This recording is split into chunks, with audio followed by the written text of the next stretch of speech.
What you'll find out from today's video is that the camera companies that have fought their way to the top of the heap belong there for a reason. I had the opportunity to meet up with some talented cinematographers here in Los Angeles, and we did a very casual, non-scientific, but very real-world camera test. I had the hot new little ticket, the red Komodo, Rob had the documentary beast, the Canon C300 mkiii, and John had the industry standard ARRI Alexa Mini.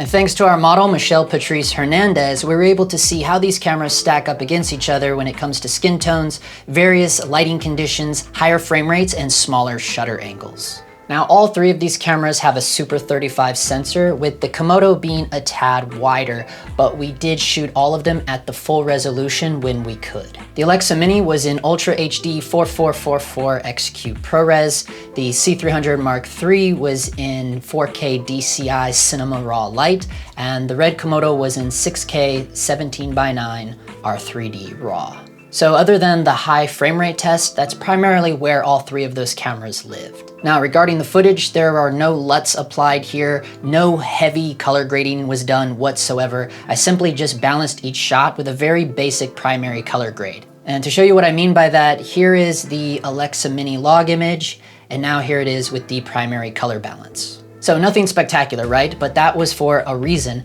because I wanted to, as Juan Malara says, present it with no snake oil. I wanted everyone to be able to judge these cameras fairly at a base level without just looking at a flat log image. But most importantly, what I think all of you will find, like all three of us camera operators found that day, is that all three of these cameras are at a very good spot. So without further ado, let's begin.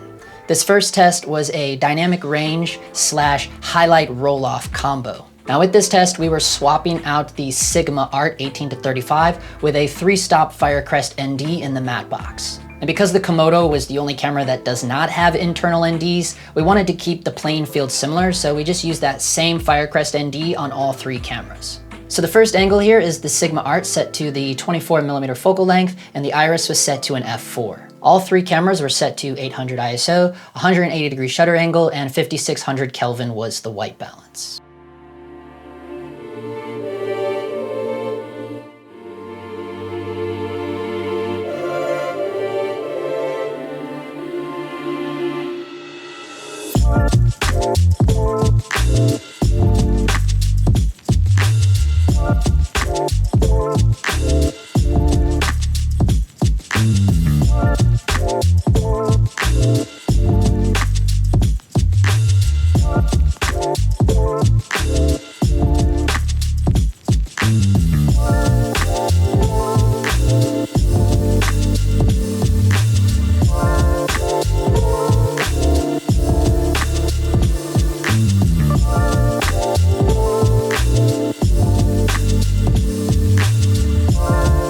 So after that, we went in a little tighter. We adjusted the Sigma to 35mm focal length, and we stayed at an f4.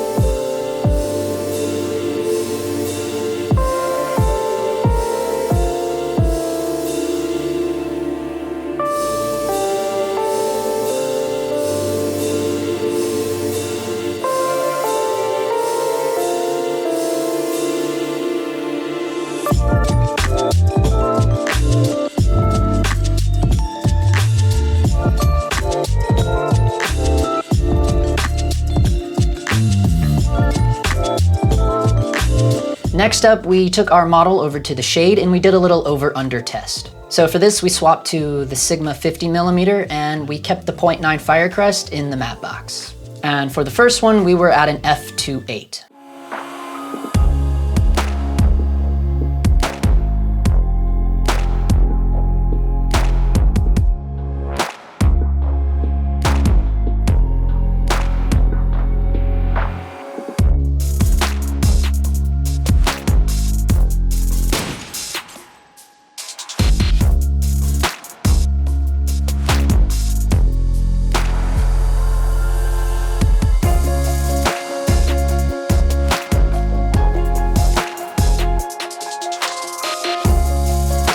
Then we went one stop under to an f5.6.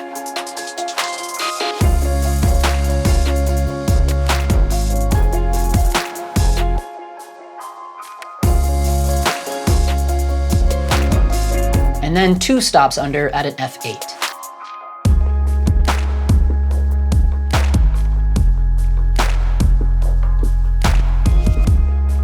And then to test the high ISOs, while we were at those 2 stops under at an f8, we jacked up the ISO to 3200.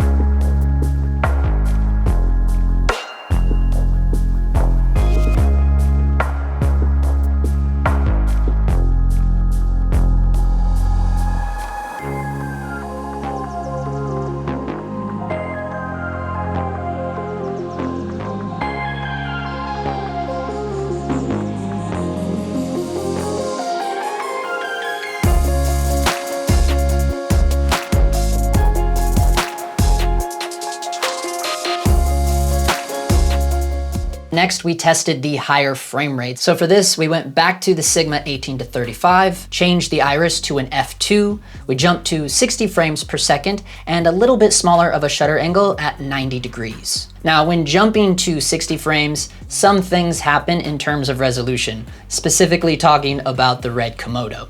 So when we drop to 60 frames, it drops down to 4K resolution at a cropped in sensor. Now, the Alexa Mini does 60 frames at Ultra HD with no sensor crop, as well as the Canon C300 mkiii maintains its 4K DCI Cinema Raw light.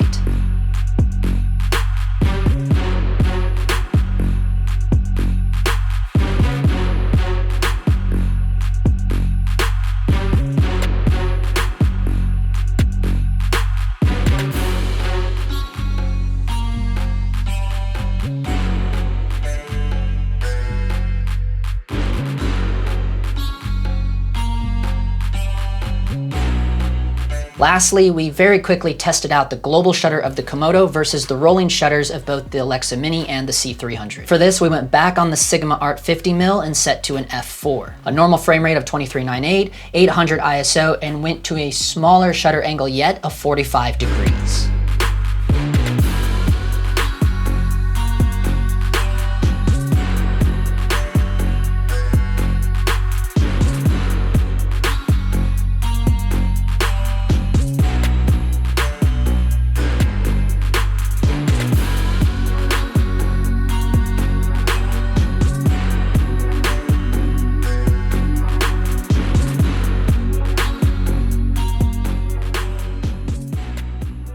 I want to say thanks again to John, Rob, and Michelle for helping make all of this happen. I've put their Instagram links down below, and I encourage you all to give them a follow. As always, thank you for stopping by, and I hope to see you in the next one.